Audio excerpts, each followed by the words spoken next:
এটা সেলাই ছাড়া ঘরে বানানো একটা বই। আমি প্রথমে প্রিন্ট দিয়ে নিয়েছি বইয়ের পেজগুলোকে, এক পিডিএফ থেকে ডকে নিয়ে প্রিন্ট দিয়েছি, কালার প্রিন্ট।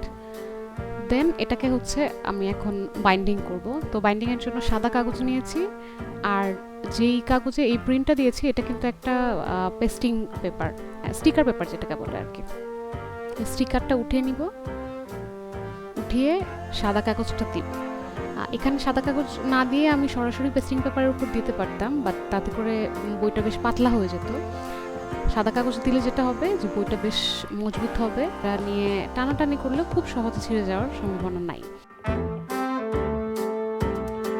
তো এখানে আমি সিকিউর করে দিলাম আমার প্রথম পেজটা। প্রথম পেজে যেহেতু একটাই পেজ ছিল, এই যে হয়ে গেছে।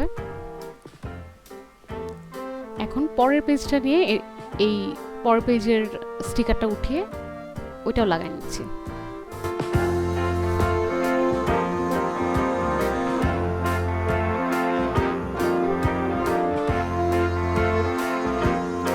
এখানে আমি পুরোটা খুলবো না, যেহেতু আমার পরের পেজ আসবে, এ কারণে পুরোটা না খুলে এখানে আমি অন্য আরেক ছাতা পেজ অ্যাটাচ করে দিচ্ছি।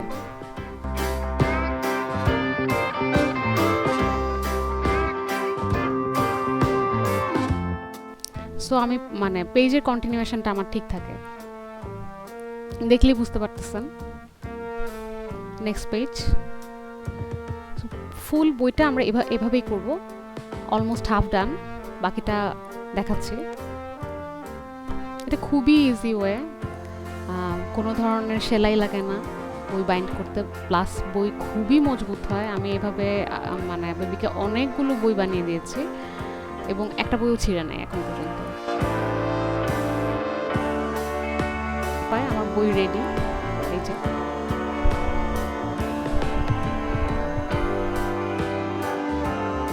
এটা আদ্রর খুবই প্রিয় একটা বই, সে মাঝে মাঝে এই বইটা পড়ে।